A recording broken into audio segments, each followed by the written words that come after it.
What's up, guys? Welcome to another video of DevTalks with your host Travian, where we talk about everything engineering and technology wise. In this video, we're going to dive over another segment of this interview. Quick 1 or 2 minutes of it of Mark talking about AI taking jobs away. This has been a big topic, especially in the last few years. So we're going to get the take of Mark himself and see what he has to say. And without further ado, let's dive in. Don't forget to like, comment, and subscribe and share. I really appreciate it all. It really means a lot to me. And let's see what they have to say. Stuff are just going to be wild. But Unquestionably. yeah. Another concern that people have is that it's going to eliminate a lot of jobs. Yeah. What do you think about that? Well, I think it's too early to know exactly how it plays out, but my guess is that it'll probably create more creative jobs than it. Well, I guess if you look at the history of all this stuff, my understanding is like 100 years ago. I don't know if this was 100 or 150 years ago, but it was like at some point not too far along in the grand scheme of things, like the vast majority of people in society were farmers, right? Because they kind of needed to be in order to create enough food for everyone to survive. And then we turned that into an industrial process. And now it's like 2% of society are farmers, and we get all the food that we need. So what did that free up everyone else to do? Well, some of them went on to do other things that are sort of like creative pursuits or cultural pursuits or other jobs. And then some percent of it just went towards recreation, right? So I think generally people just don't work as many hours today as they did when everyone needed to farm in order to have enough food for everyone to survive. So I think that trend is sort of played out as technology has grown. And so my guess is that like the percent of people who will be doing stuff that's like physically required for humanity to survive will get to be smaller and smaller as it has. More people will dedicate themselves to kind of creative and artistic and cultural pursuits. I think that's generally good. I think the number of hours in a week that someone will have to work in order to be able to get by will probably continue to shrink. Yet I think people who are super engaged in what they do are going to be able to work really hard and accomplish way more than they ever could before because they have like this unimaginable leverage from having a lot more technology. So I think that if you just like fast forwarded or extrapolated out the historical technological trend is what you'd get.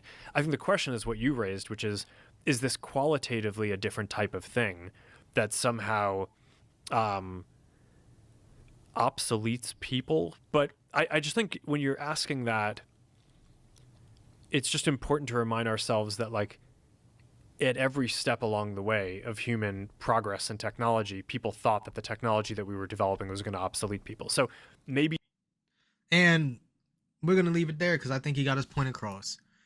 And the best thing about this, right, is he was able to speak about this freely. It wasn't on like no quick news questionnaire thing. I think this is the best explanation on what's going to happen to jobs in the future.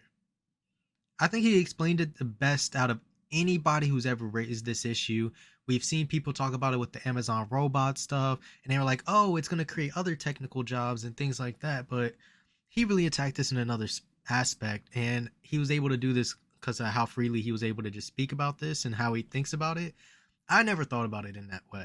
So now you have an extra lens to think about this. This is why I wanted to cover this part of the episode. When I was covering it, I was like, oh my gosh, that is crazy way to think about it, because yes, if people used to all have these types of jobs before, now you need to create a shift in what's available. And my thing is also, he's talking about now less people would have to work less hours, and some will be able to devote more hours to things that they want to devote themselves into and do. And my question for that is, how will that affect lifestyle and stuff? Because if we're working less hours and pay and expenses and everything goes up, we're gonna need to get paid more in a sense. I don't know how it's gonna work exactly with how this economy is to freely be like, hey, we get to work less hours, but pay definitely can't be the same.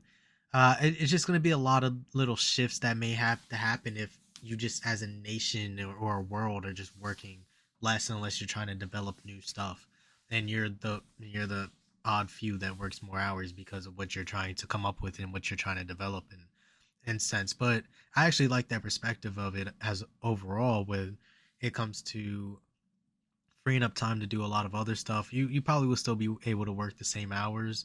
They're just going to put you on more things. They're going to have companies with less people, and you're going to be able to be more responsible for more stuff because you can get more stuff done at that point where technology reaches and stuff. And that in that aspect, but also in other aspects, the jobs are going to go away, and they are going to need technical experiences and stuff for different types of positions and jobs that come up and that are arise due to AIs taking these jobs at the same time. So I like the overall aspect of where they were trying to say in this, what he was trying to say actually in this, and not trying to obsolete people and trying. Well, like I just feel like we have to do a major culture shift on what's available because now we have robotics going on into stuff as well. We just did saw an interview with Jensen that's on the channel. It'll be up. It's actually up right now as I'm recording this, so you guys can feel free to go back to that video. And Jensen's the CEO of Nvidia, just for Jensen Huang, in case anybody was curious about it. And he was talking about the importance of the robotics taking certain positions and jobs and things of that. So this all goes hand in hand, and this also ties into the portion of another that video of talking about, hey, all these engineers, what should you think about? What should you focus on? Hey, I want to go into building robotics. Hey, I want to go into building AI, maintaining AI, developing it, seeing how we can use this better in our workspaces and things, and all of that, because that's just the culture shift that we're going in, and it is what it is. We're gonna have to learn how to grow and adapt. That's a big thing that I believe in. Is change may not always be for the better, but in order to grow, you do need to commit some type of change, and this is the change that's going on in our world right now. So let me know what you guys think in the comments down below. Don't forget to like, comment, subscribe, and share. I really appreciate it so much. Thank you guys for getting us this far. Last year, we had such amazing growth. The channel grew over 5 times. I'm so grateful for it. You guys have no idea. I worked hard. I worked hard, and it wouldn't be here without you. If you want to see more videos like this, a video will be popping up right about now. And don't forget to check the description. I have a personal channel down there too. Videos will be dropping there more this year to come, especially like side thoughts on technology that aren't reactionary and a whole bunch of other stuff along those lines. But thank you. Peace. See y'all next time.